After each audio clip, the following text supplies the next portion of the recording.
Creating customer quotation is very simple, but let me show you how you can do that on this Norakle software and how you can view the customer quotation as well.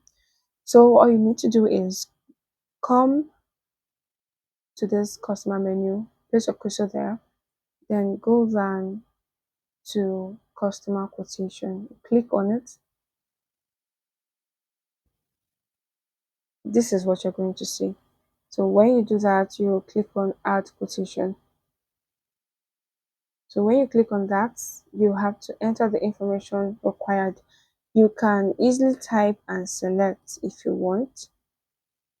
Yes, type and select or add a new one if they are not registered on the system or recorded in the system. So you select due date,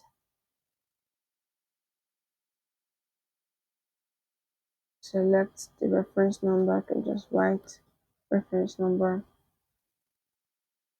Okay. So if it's wholesale, you click on it. Here you can also type and select, or if you can't do that, you can also add new item. That if it's not on the system.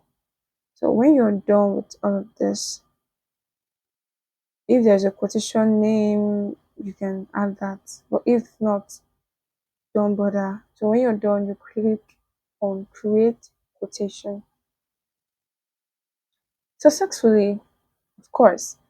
So if you want to view your um quotation list, customer quotation, you simply click on view quotation. So you from there you will see all the quotation you've created and how you created them. So this is the one we just created here, and you can see as many as you want. So that's how you can do it. Thank you for watching.